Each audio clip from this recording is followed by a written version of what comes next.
इंसान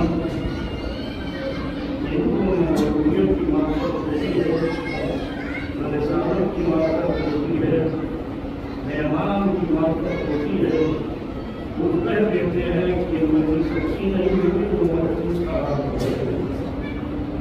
यकीन माने खुदा का जिद, नबी का जिद, इमाम का जिद खराब नहीं होगा।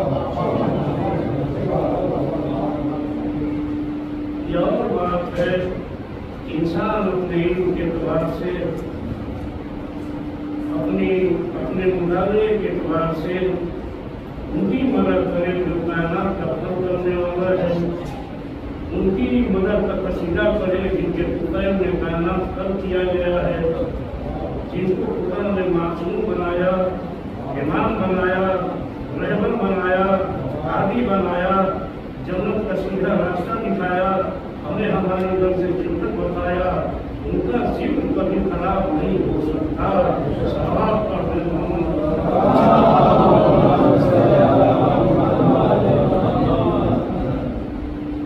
हमने वक्त को देखते हुए इस आयत का सरफ हासिल किया है। चाहता तो कोई और रात की तिलावत कर लेता, लेकिन ये वक्त ऐसा है, वक्त की मुनासिबत से ये आयत की तिलावत करना मुनासिब समझा है। सवाल पढ़ना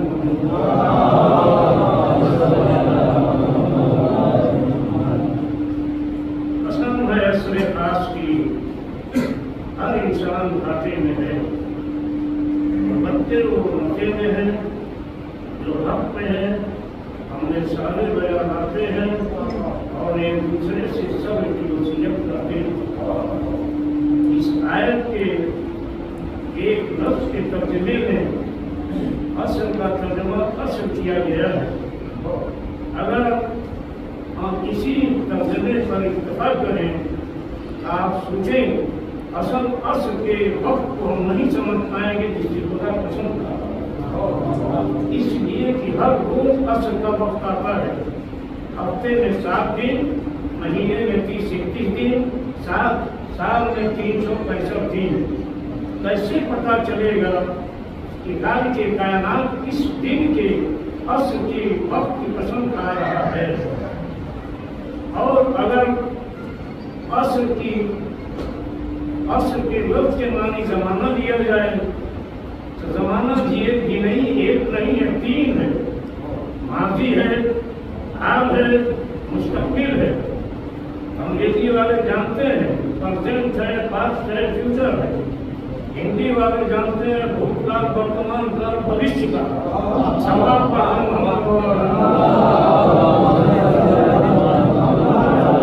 अगर असल से जमाने को समझा जाए तो कैसे पता चले कि खुदा किस जमाने की कसम खा रहा है?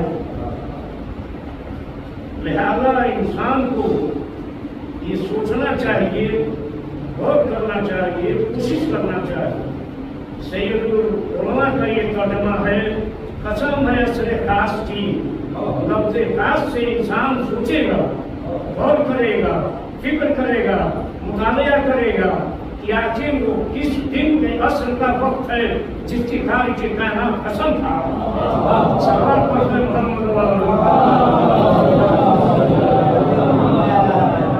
जब इंसान कोशिश करेगा, दुश्मन करेगा, उसे ये मिलेगा कि 10 मुहर्रम सन 61 हिजरी के असल का वक्त था जो खुदा के कायनात में पसंद आया है। खुदा चाहता तो ऐसे भी इरशाद फरमा देता कि इंसान की अक्सरियत खाते में, लेकिन खुदा के कायनात को पसंद था कि कसम है असल की इंसान खाते में है, इंसान की अक्सरियत खाते में है। खाते वालों की सिफत बयान नहीं किया, लेकिन जो नशे में है उनकी पहचान बता दिया। वो हक पे है, हमने सारे बजा लाने वाले हैं और एक दूसरे से सब की वसीयत करते हैं। पता चला जो हक पर है उनके मुकाबले वाले हक पर नहीं है। जो अल्लाह की इबादत करने वाले हैं उनके मुकाबले में अल्लाह की इबादत करने वाले नहीं हैं। जो जो सब्र करने वाले हैं उनके मुकाबले में सब्र करने वाले नहीं हैं। तो जब हक के मुकाबले में हक वाले नहीं हैं तो उनको कहिए कि वो हक वाले नहीं हैं, वो जालिम हैं। वो जालिम हैं जो इबादत करने वाले के मुकाबिल में है। ये कहिए वो इबादत करने वाले नहीं हैं। अगर इबादत करने वाले होते तो करबला में नमाज पढ़ने वालों को तीरों की बारिश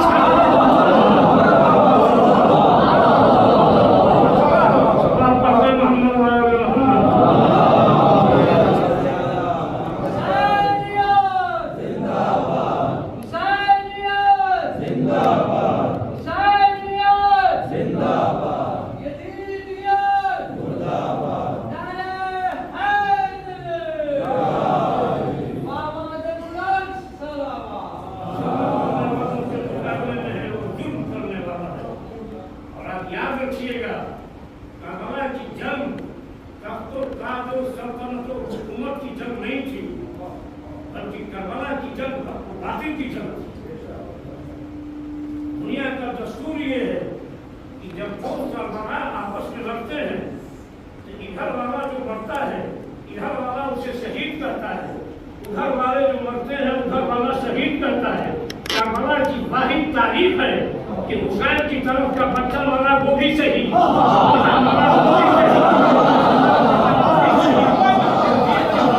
बड़े से बड़ा बहादुर वाला, लेकिन उसे चाली में भी शहीद करता है।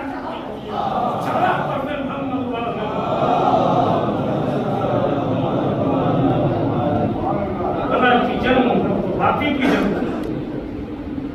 करबला की जंग का इशू था बैत। अगर इमाम हुसैन अलैहिस्सलाम बैत ले लेते यजीद जीत जाता, इमाम हार जाते। लेकिन यजीद ने पूरी ताकत इस्तेमाल किया, मदीने में बैत न ले सका, मक्के में बैत न ले सका, करबला में बैत न ले सका। दस्तूर दुनिया ये है कि जब दो सरबराहों में जंग होती है, जिससे ज्यादा मारे जाते हैं वो हार जाता है, जिससे ज्यादा जिंदा रहते हैं वो जीतता है। लेकिन क्या कहना मेरे इमाम हुसैन अलैहिस्सलाम की जंग का दुनिया की तारीख को बदल दिया। कहा देखो वो जिंदा होके हार गए, शहीद होके जंग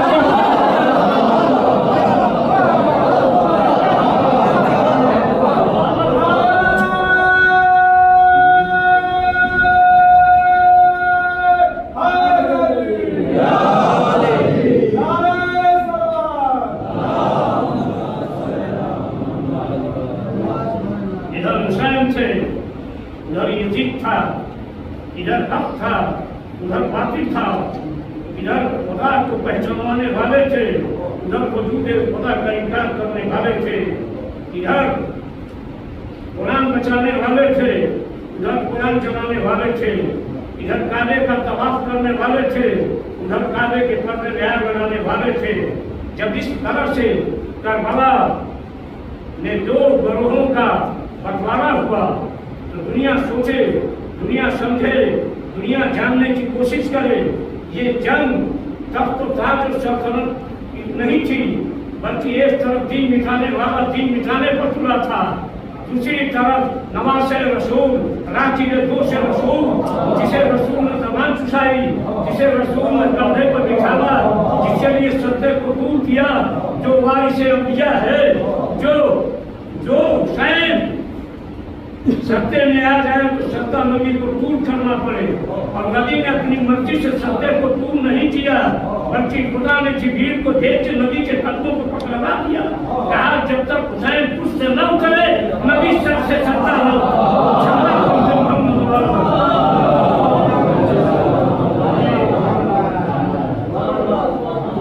जंग हुई।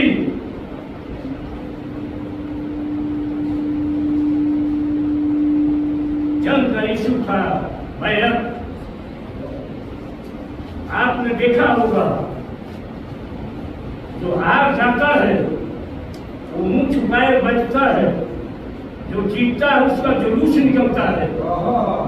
दुनिया वालों आओ देखो, यजीद महल में मुंह छुपाए बैठा रहा, मेरा हुसैन जीता। आज पूरी दुनिया में हुसैन का जुलूस निकल रहा। जुलूस निकाल के बताते हैं कि हम जीतने वाले के मानने वाले हैं।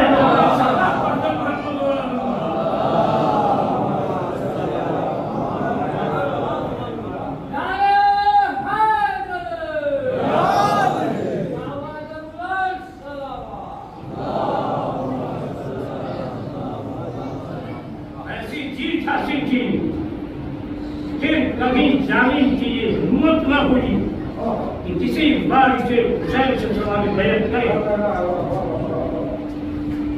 यजीद हुसैन से बैत करना बड़ा मुश्किल था, लेकिन तेरे दरबार में हुसैन का फर्जंद कईयों में जकड़ा है, पैरों में बेड़ियां हैं, गले में दो दाग है, कमर में लंगर है। यजीद तू सैयद सज्जाद से बैत हासिल कर ले। यजीद कहेगा ये उस बात का बेटा है जो करबला में जंग जीत गया है, और जो जीत चुका है अब उससे सवाल बैत नहीं किया जा सकता है। सवाल पढ़ दे मोहम्मद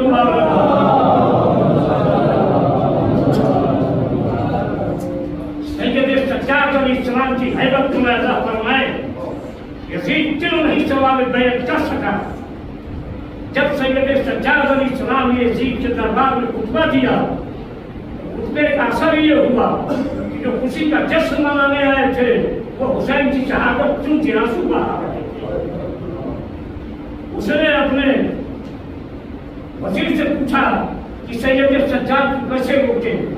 यजीद कैदी है दीवार करबला, तो बादशाह है तख्त पर बैठा है, सैयद सज्जाद को रोकते, लेकिन उसकी हिम्मत न हुई जो रोक सके। उसने मुअज्जिन का सहारा लिया, आजान दिलवाया, मुअज्जिन आजान देता रहा, सैयद सज्जाद सुनते रहे। जब उसने कहा मोहम्मद रसूलुल्लाह, तेरे कैदी जो मिंबर पर था, उसने कहा मुअज्जिन चुप हो जा। मुअज्जिन चुप हो गया। मुअज्जिन की हिम्मत न थी कि कहता कि बादशाह ने हुक्म दिया है, उसके हुक्म से आजान दे रहा हूँ। तख्त पर बैठने वाले यजीद की भी हिम्मत न हुई, कहता तुम मेरे कैदी हो, जो मैंने हुक्म दिया है आज तक उसे कोई रोकने वाला नहीं था। तुमने कैसे कह दिया कि मुअज्जिन रुक जा? सैयद सज्जाद की हैबत ये थी कि यजीद ने कह सका कि आजान दो, न मुअज्जिन कह सका कि मैं आजान दूंगा। सवाल पढ़ मोहम्मद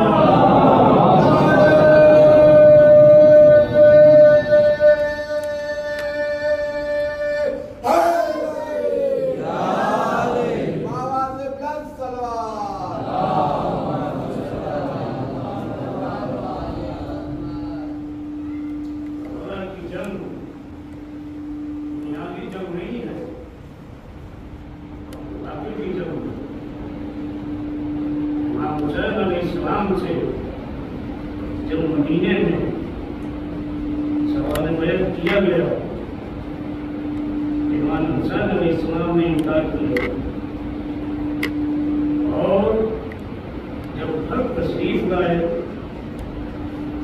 बहन ने पूछा किया इसलिए बुलाया गया, बताया कि मंगिया के इंतजाम हो गया, यजीद ने बैत तलब की है। हुसैन ने कहा बहन तुम्हारी क्या राय है?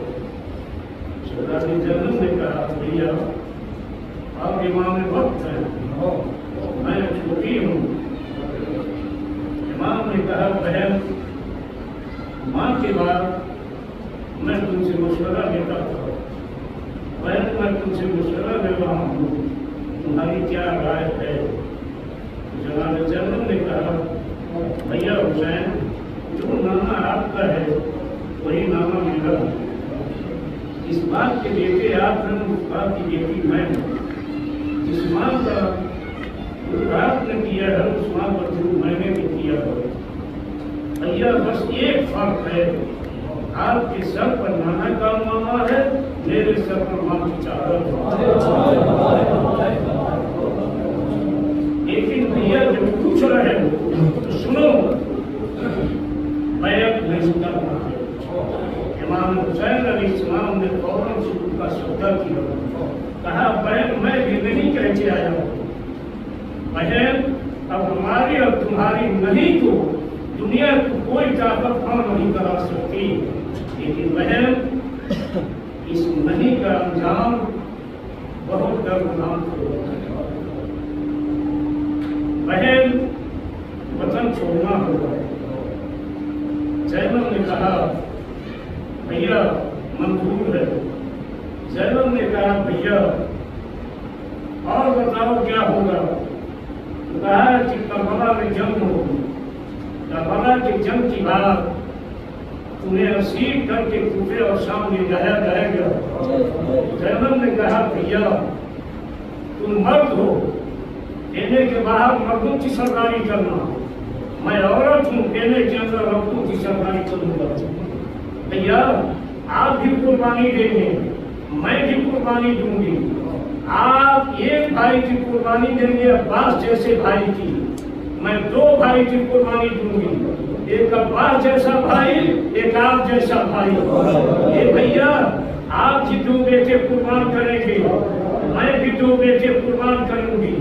आप जब दो बेटे कुर्बान करिएगा इसके बाद भी आपकी नस्ल क़यामत तक बाकी रहेगी, लेकिन जब मैं अपने दो बेटों को कुर्बान करूंगी तो मेरी नस्ल खत्म हो जाएगी।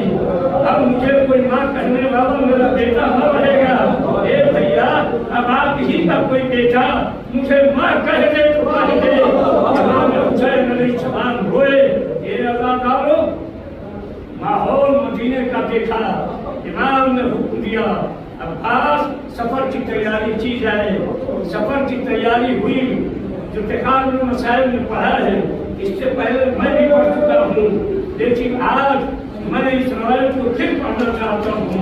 ये अज़ादारों हमारी यहाँ सज गई, सामान मिनटों पर रखा जा चुका, एक एक बीवी आती रही, हमारी में बैठती रही। आखिर में जनाब ज़ैनब घर से निकली, दरवाजे पर आके रुकी। इमाम हुसैन अलैहिस्सलाम इस्तक़बाल में उठे। जनाब अब्बास उस हमारी के पास मुस्लिम देख के बैठे। अली अकबर दौड़े, कासिम दौड़े और मोहम्मद दौड़े, बनी हाशिम के सारे दौड़े। ये वो जन्नत है जिनके 18 भाई थे, जिसके इतने भाई हों सोचे जिसकी बहन की अजमत का क्या हाल होगा। अज़ादारों ज़ैनब जब पर आके खड़ी हो गई, इमाम हुसैन आगे बढ़े, बहन चलो मैं तुम्हें हमारी में बैठा हूँ। जनाब ज़ैनब ने कहा भैया मेरा एक सवाल है। इमाम ने कहा बहन कहो क्या कहना चाहती हो। कहा भैया मुझे हमारी में वो बैठा ले जो मेरे साथ मदीने वापस आए।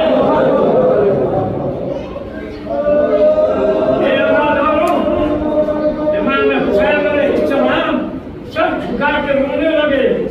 जब देर हुई अकबर आगे बढ़े, ये क्योंकि अम्मा रुक क्यों गई, चलिए मैं आपको हमारी बैठाता हूँ। कहा मेरा नाम हुसैन से पूछो। जब मेरे पास दौड़े, दादी मैं आपको हमारी बैठाऊंगा। कहा अपने आका से पूछो। कासिम और मोहम्मद बढ़े। जैनब ने कहा इमाम से पूछो। जब ये लोग इमाम के पास आए, देखा इमाम सब झुकाए रो रहे हैं। ये अज़ादारों जनाब अकबर ने कहा बाबा आप मेरी जिंदगी में रो रहे हैं। बाबा जिसका जवान बेटा मौजूद हो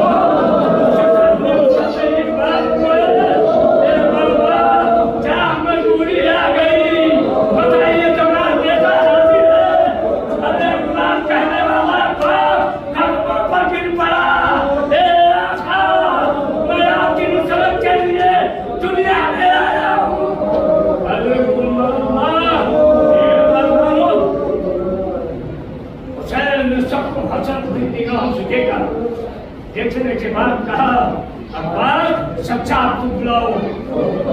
जनाब अब्बास ने सैयद सच्चा को बुलाया। कहा बेटा ज़ैनब को मौली में बैठा दो। अज़ादारों ज़ैनब का जिक्र याद रखिएगा। उनके हमारी में वो बैठा ले जो मेरे साथ मदीने वापस आए। जाने वालों ने जिक्र सुना, रोशब करने वालों ने सुना। ज़ैनब हमारी में बैठी, जब मदीने के बाहर गया उम्मुल मरीम ने सुन लिया। अरे मैं तो चारों से निकली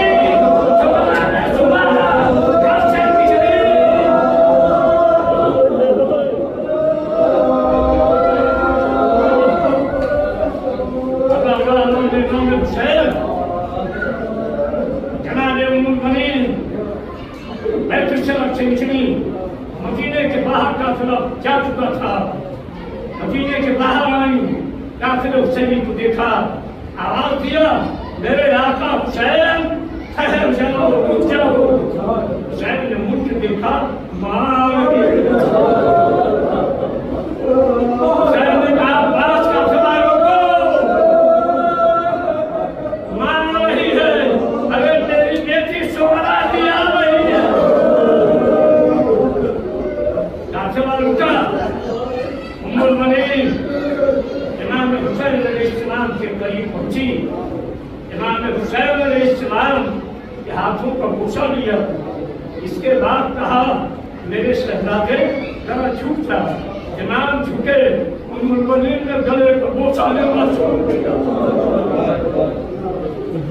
ज़ैनब ने हमारी से मंजर को देखा, कहा, माँ घर से निकलते वक्त आपने बोसा नहीं लिया था गले का, आप क्यों बोसा ले रही हूँ? कहा, शहजादी आपने बता दिया कि जो साथ जा रहा कोई वापस ना आएगा।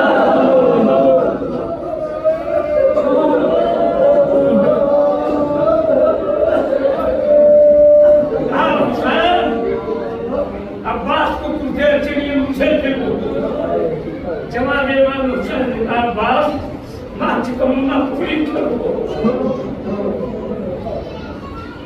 जवाब अब्बास करीब आए, माँ के साथ चले। जवाब उम्मुल मोमिनीन जन्नतुल बकी में लेके आई। जवाब सैयदा की कब्र पर अब्बास को लेके बैठ गई। कहा, मेरे लाल ये किसकी कब्र है? कहा, ये शहजादी फातिमा ज़हरा की कब्र है। कहा, हे लाल, जब जिब्रील कब्र भेज के कि हुसैन 3 दिन के करबला में भूखे प्यासे कत्ल किए जाएंगे, तो शहजादी गिरिया करती थी, तो तेरा बाबा रसूल की बेटी को तस्कीन देता था, कहता था कि रसूल की बेटी न रो, एक बेटा मुझे खुदा सुजा और बहादुर देगा जो हुसैन की नुसरत करेगा। ए माँ, मुझे फातिमा से शर्मिंदा न करना। ए माँ, हुसैन का क़याम रखना, ज़ैनब की चादर का क़याम रखना। ये कह के अब्बास के हाथ को कब्र सैयदा पर रखा। ये लाल कसम खाओ, जब तक जिंदा रहोगे हुसैन को चैन न लगेगा, अगर ज़ैनब की चादर न छीनेगा। अब्बास ने कसम खाई, पलट के आए। हुसैन ने पूछा, माँ कहाँ ले गई थी? कहाँ शहजादी की कब्र पर? कहाँ क्या कहा? बताया। हुसैन चमक के रोए, अब्बास को गले से लगा। ए भैया, ए अब्बास, अगर तेरी जिंदगी में